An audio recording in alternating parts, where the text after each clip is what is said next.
आज हम बात करने वाले हैं आज की 6 बड़ी डिफेंस न्यूज के बारे में। तो चलिए शुरू करते हैं आज का मिशन ब्रीफ। सबसे पहले बात करते हैं भारतीय वायुसेना की एक बहुत ही दिलचस्प और भविष्य की रणनीति को बदल देने वाली तैयारी की। अब इंडियन एयरफोर्स अपने अटैक हेलीकॉप्टर्स को एआई बेस्ड हेलीकॉप्टर से लॉन्च होने वाले ड्रोन सिस्टम से लैस करने की योजना पर काम कर रही है। इसका मतलब साफ है, आने वाले समय में हेलीकॉप्टर सिर्फ खुद ही अटैक नहीं करेगा, बल्कि अपने साथ छोटे छोटे स्मार्ट ड्रोन भी लेकर जाएगा, जो आगे बढ़कर दुश्मन के टारगेट्स को पहचानेंगे और स्ट्राइक करेंगे। इससे पायलट का रिस्क कम होगा और मिशन की सटीकता काफी बढ़ जाएगी। ये पूरी तरह से नेटवर्क सेंट्रिक वॉरफेयर की दिशा में एक बड़ा कदम है। अब इसी से जुड़ा हुआ अगला अपडेट हमें भारत की निगरानी क्षमता को और मजबूत बनाते हुए दिखाई देता है। एमओडी इंडियन एयरफोर्स का AEW&C मार्क 2 प्रोजेक्ट, जिसकी लागत करीब 19,000 करोड़ रुपए है, अब तेजी से आगे बढ़ रहा है। ये सिस्टम हवा में उड़ते हुए एक फ्लाइंग रडार की तरह काम करता है, यानी दुश्मन के एयरक्राफ्ट, मिसाइल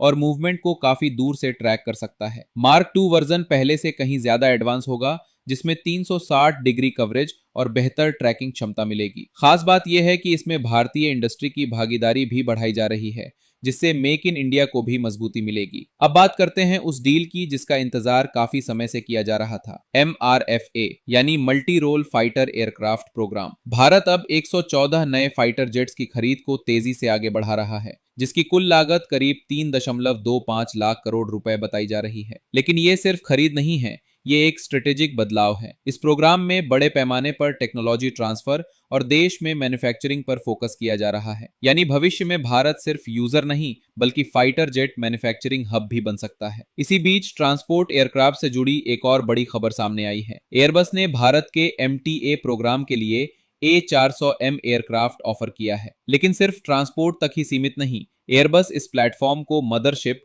और स्ट्राइक वेरिएंट के रूप में भी पेश कर रहा है। कल्पना कीजिए, एक बड़ा एयरक्राफ्ट जो हवा में ड्रोन लॉन्च कर सके, लॉन्ग रेंज स्ट्राइक कर सके और जरूरत पड़ने पर अलग अलग मिशन में तुरंत ढल जाए। ये कॉन्सेप्ट भविष्य की युद्ध रणनीति को पूरी तरह बदल सकता है। अब आगे बढ़ते हैं और बात करते हैं भारत के सबसे महत्वाकांक्षी फाइटर प्रोजेक्ट AMCA की। खबर यह है कि AMCA का इंडक्शन टाइमलाइन अब और क्लियर हो रहा है और इसके साथ साथ भारत इसे ग्लोबल मार्केट में भी ऑफर करने की तैयारी कर रहा है। यानी भारत अब सिर्फ अपनी जरूरत के लिए नहीं बल्कि इंटरनेशनल डिफेंस मार्केट में भी एंट्री की तैयारी कर रहा है। ये कदम भारत को एक डिफेंस एक्सपोर्टर के रूप में मजबूत पहचान दे सकता है। और आखिर में एक अपडेट जो लंबे समय से चर्चा में रहा है, कावेरी इंजन प्रोग्राम। GTRE का कावेरी इंजन अब ड्राई वेरिएंट के रूप में डेवलपमेंट स्टेज में आगे बढ़ रहा है। हालांकि इसमें अभी और काम बाकी है, लेकिन ये भारत के लिए बेहद महत्वपूर्ण है, क्योंकि स्वदेशी इंजन टेक्नोलॉजी ही किसी भी फाइटर प्रोग्राम की असली ताकत होती है। अगर ये सफल होता है